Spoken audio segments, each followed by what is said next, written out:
Bonjour à tous, c'est Pierre-Alexandre pour Technoid. Aujourd'hui, on va faire la prise en main du Huawei Mate 9. Donc, la dernière phablette haut de gamme de chez Huawei. C'est un téléphone qui est assez sympa, qui notamment intègre des nouvelles choses. Notamment, on a droit à l'intégration des nouveaux cœurs de chez ARM, les Cortex A73. Donc, on va faire déjà un petit tour là-dessus. Donc, donc aussi, plus graphique, la Mali G71 en MP12, si je dis pas de bêtises. J'ai plus... Ah non, je suis plus sûr. Bref, donc là, on est sur un processeur qui est gravé toujours en 16 nanomètres. Donc ça, c'est un peu dommage, on arrive aux 10 nanomètres, c'est ce qui va arriver d'ailleurs ces prochains mois. Et là-dessus, le Kirin est sorti assez tôt, même très tôt, face à la concurrence, mais toujours en 16 nanomètres. Donc on peut un poil lui reprocher ça parce qu'il va vite être dépassé. Alors apparemment il y a des rumeurs qui fait qu'il y aurait un Kirin 970 qui lui serait gravé en 10 nanomètres avec toujours les mêmes caractéristiques, donc qui fait que ce sera beaucoup mieux je pense. Et je pense que ce processeur a été fait un petit peu, pas forcément à la va-vite, mais un poil quand même je pense, où il n'est pas forcément adapté. Puisque, alors quand je l'ai reçu avec la Mage, j'étais sur la build B106 ici du téléphone. Donc une des premières mises à jour, je pense, lorsque le téléphone est sorti, on faisait un très beau score de plus de 6000 points. Et j'ai fait une mise à jour, et là, ça a été un peu la dégringolade, puisque là, je suis passé toujours avec un très bon single core, mais avec 5437 points. Donc là, on n'est pas aussi bien, vous voyez, on est à peine mieux, en fait, qu'un S7, je crois que je fais mieux que ces scores-là, normalement, ça c'est des vieux scores. Là, on est sur un score qui descend quand même, on a perdu 800 points c'est quand même beaucoup, ce qui fait que voilà, et après plusieurs tests, donc par exemple si on prend alors 15h27, le plus haut score 5437, et une demi-heure après, même pas 25 minutes après, on passe à 4523 points. On passe à la performance d'un Helio X20. Donc Helio X20 bien évidemment au mieux de sa forme, hein, je vous précise bien, parce que lui aussi perd un peu de points, mais ce qui fait que là il perd quand même, par rapport à ce qu'on a au tout départ, 6233 points, il perd à 4500, et il perd plus qu'un Honor 8 là-dessus, donc on n'est pas sur un très bon score, dans le sens où, là, voilà, j'ai fait la mise à jour donc sur la B135, voilà, en étant plus bas, en faisant plusieurs scores d'affilée, on descend vraiment bas, 4500 points, et ça s'est répété plusieurs fois.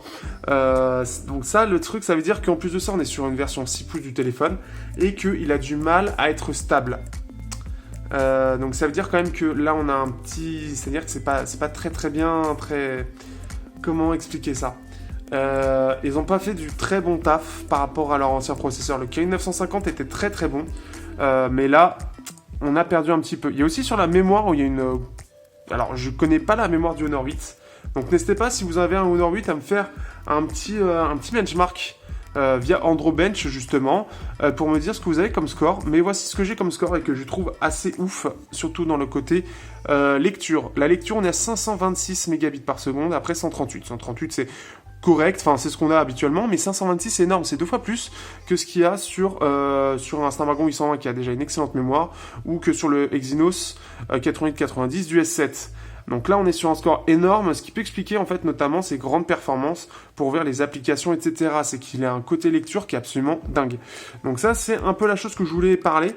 C'est vraiment que le processeur, il a tendance un peu à chauffer et que, comment dire, par rapport à la chauffe, il n'est pas forcément très stable. En tout cas, il y a des limites qui fait qu'ils sont faits pour pas trop chauffer non plus derrière, pour pas qu'on le sente trop et que les composants soient derrière abîmés. Mais bon, il se bride quand même assez vite pour éviter ça. Donc ça, c'est un peu dommage parce que le Kirin 950 était un peu meilleur de ce point de vue-là. Et je pense que c'est le 16 nanomètres là-dessus qui a fait ce problème-là. On va parler maintenant d'autre chose. On va parler musique. Alors, il faut savoir qu'avec le Mate 9, Huawei a intégré un espèce de double haut-parleur que j'aime pas du tout. Ça veut dire que, voilà ma référence actuellement avec le Moto X-Style. J'ai pas testé les HTC, donc j'ai fait avec ceux que je connais. Pour moi, celui-là, il est très bon, le Alcatel Idol 4S avec ses doubles haut-parleurs. 2 vrais haut-parleurs, hein, donc assez bien intégrés. Que j'aime beaucoup d'ailleurs, qui sont d'une bonne qualité. Et Huawei, eux, ce qu'ils ont fait, c'est que ici, on va avoir les basses et médiums qui vont sortir par là, et les aigus qui vont sortir par là. Et je vais vous faire écouter un petit truc. Donc en gros, là on n'a plus que les basses et les médiums. Et là on a juste les aigus. Déjà vous devez sentir une différence de puissance assez impressionnante entre les deux. Donc ça, déjà, il y a quelque chose qui me déplaît là-dedans.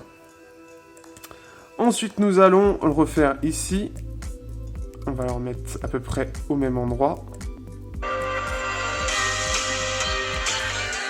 Là, on est sur quelque chose qui est beaucoup plus homogène, qui est beaucoup mieux, et qui est beaucoup plus sympathique à entendre. On est sur quelque chose de beaucoup mieux. On va aller sur quelque chose qui va le mettre un peu plus en défaut. Parce que c'est un peu le plus clair ici, mais le rendu est assez étrange et j'aime pas du tout parce que ça fait pas du tout... ça fait pas vrai du tout dans le sens où c'est très étrange. Surtout par exemple quand vous écoutez une vidéo comme ceci, comme on a les aigus qui sortent par là mais d'une façon assez étrange et les basses médiums par là, bah, le rendu est vraiment étrange et j'aime pas du tout, j'accroche pas du tout à cette méthode là. Surtout que j'ai l'impression que ce qui a été utilisé c'est un haut-parleur vraiment classique pour vraiment juste écouter à l'oreille, ce qui fait qu'il manque de puissance. C'est un peu l'impression que ça me donne. Donc on va aller chercher...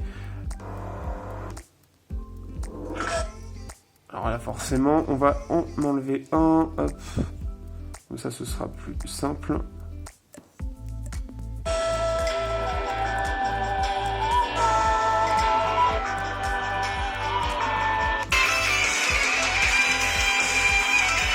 là c'est assez sympa, on est à 1 minute 20. Et là on va les voir à au même endroit.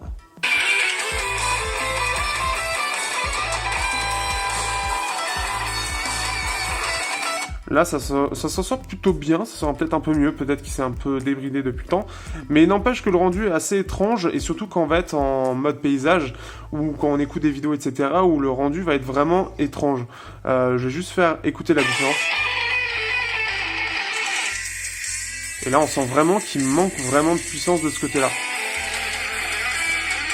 Ce qui fait que tout ce qui est cymbale, ça sort par là, et c'est pas terrible. Ce qui fait que j'ai un peu du mal vraiment avec ces haut-parleurs. J'aime pas du tout le rendu. J'aurais préféré qu'ils mettent quelque chose d'un peu plus neutre à la limite. Avoir peut-être un haut-parleur qui soit un peu plus imposant et avoir un vrai double haut-parleur qui aurait un rendu un peu plus sympa. Parce que là, c'est assez étrange et j'aime pas à la limite vraiment mettre un haut-parleur aussi là. Peut-être que ça aurait été possible, je ne sais pas du tout. Mais néanmoins, j'ai du mal avec ce double haut-parleur.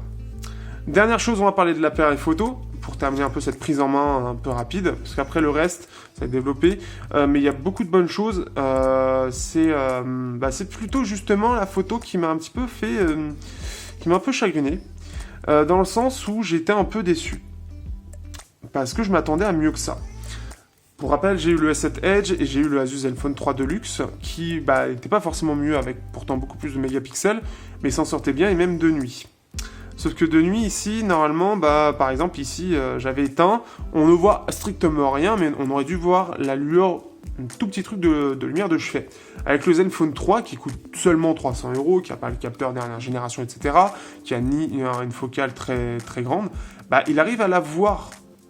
Mais, pas beaucoup, mais on voit cette lumière qui va se déposer sur la lampe, qu'on devrait avoir normalement, en fait, que je vous montre un petit peu sur quoi c'est exactement. Voilà, je crois que hop, normalement c'est cette lampe là, et normalement en fait on aurait dû voir ici, donc c'est ce qu'on voit un petit peu sur l'autre, c'est qu'on voit un petit peu le contour ici et on voit un peu la lampe, et sur le Huawei c'est pas du tout le cas, donc ça c'est vraiment dommage. C'est ce qui fait que je suis un peu déçu. De nuit il est vraiment pas terrible. Les photos m'ont pas du tout impressionné. Enfin, je m'attendais peut-être à mieux. J'étais quand même déçu parce que clairement de nuit il est pas excusez-moi, il est pas très performant. J'ai surtout testé de nuit, de jour pas beaucoup, mais en termes de détails ou quoi, ça manque de quelque chose. Par contre, ce qui est assez sympa, c'est le mode monochrome qui est quand même vachement bien, et on peut sortir des belles photos. Comme photo que j'ai pu sortir d'assez sympa, c'est celle-ci. Donc celle-ci qui est assez sympa. Où il y a quelqu'un qui marche dans la rue, et voilà, c'est tout en noir et blanc, et ça rend vachement bien. Mais sinon, si on est comme ça, on sent que vraiment, ça manque vraiment de détails. Ça manque de stabilité, ça manque un peu de tout, et ça se voit vachement en fait. Ça se voit vraiment beaucoup. On n'est pas sur un bon APN de nuit. Faudra que je reteste, que je confirme ça, mais en tout cas de nuit il est vraiment décevant. Je m'attendais vraiment à mieux que ça quand même. Je m'attendais pas à ce que ce soit aussi, pas mauvais, mais c'est-à-dire qu'il a quand même une génération de retard pour moi. Et là ça va se ressentir parce que déjà le S7 Edge, et entre autres, hein, et il y en a d'autres, eux ils sont au point. Lui il est pas au point là-dessus, donc ça c'est assez dommage. Après on a l'effet bokeh qui est toujours aussi sympa. Justement on va prendre une boîte et on va le montrer un petit peu. L'effet bokeh qu'on a toujours, il est assez sympa parce que maintenant, en plus de ça, on a droit à un rendu beaucoup plus... On va le voir tout de suite en fait. Alors là, je sais pas si ça va être suffisant. Donc, je vais vous montrer, mais en gros, on va avoir un rendu qui est beaucoup mieux travaillé. C'est pas encore parfait, alors je préfère prendre une autre image que j'ai faite. Par exemple, ici. Non, ce n'est pas là, c'est... Voilà, c'est là. Allez. Donc ici, on peut voir, en fait, l'effet bokeh qui est quand même déjà... Alors, il est beaucoup mieux détouré. Il y a des photos, c'est pas encore parfait, mais le travail est beaucoup mieux. On sent vraiment, vous voyez, que c'est assez précis au niveau de ce qui a été fait. On voit bien le détourage est de très bonne qualité, donc ça... Voilà, par contre, vous voyez, ici, il y a encore quelques artefacts. C'est pas encore parfait, ça s'améliore. Il y a moins de problèmes de détourage qu'avant, mais par contre là, là c'est quelque chose que je vois juste à l'instant. C'est pas encore parfait partout, ça détecte pas encore forcément très très bien. Mais après, bon, on a toujours cette possibilité, bien évidemment, de pouvoir prononcer ou non la photo. Donc là, si on le met à fond, on va voir. On peut toujours, bien évidemment, aussi changer de position, mais c'est quand même beaucoup mieux géré qu'avant. Donc ça, c'est quand même assez cool. On va voir ici, si je l'enregistre comme ça, comment il va bien détourer ou non. C'est pas encore parfait, mais ça s'améliore vachement, ça rend plutôt bien. Mais au niveau des détails, voilà, on a encore toujours ces artefacts ici. Donc ça, c'est un poil dommage. On en voit quelques-uns. Non, ça c'est la nature. Ici, ça a l'air bien. Je sais qu'il y a d'autres photos où ça se voyait. Je crois que c'est celle-ci aussi. On peut voir que là, c'est mal détouré. Donc c'est pas encore parfait. Ça manque de détails aussi. C'est-à-dire que là, on est vraiment au niveau des détails, on est quand même pareil. On est pour moi une génération de retard. Ça commence à un peu accuser le coup. Autant l'effet bokeh et tout, c'est vachement bien, mais le post-traitement est, je trouve, un poil moins intéressant que par exemple le Honor 8, qui m'avait pas mal impressionné. Certaines photos, il y avait des petites retouches au niveau des couleurs, etc., qui fait que on avait vraiment cette sensation de mise en avant de l'objet que je retrouve pas sur celui-là pour l'instant. Donc il va falloir que je reteste. Il va falloir que j'approfondisse en tout cas en photo. Donc la photo, je suis un peu mitigé. Je m'attendais à un peu mieux. Pour l'instant, je suis pas convaincu de l'apport de ce nouveau capteur. J'ai pas l'impression que les nouveautés... J'ai l'impression que c'est le même capteur en fait que l'année dernière, avec un capteur 20 mégapixels monochrome qui a été ajouté, mais qui n'ajoute pas tant que ça de choses. Et résultat, en fait, la photo n'a pas réellement évolué d'une année à l'autre. C'est un peu l'impression que ça me donne. Alors peut-être que c'est un poil trop tôt par rapport au Mate 9, que c'est plus le fin de génération et qu'on n'est pas sur un capteur de nouvelle génération. Donc à voir ce que ça va donner avec le P10 d'ailleurs.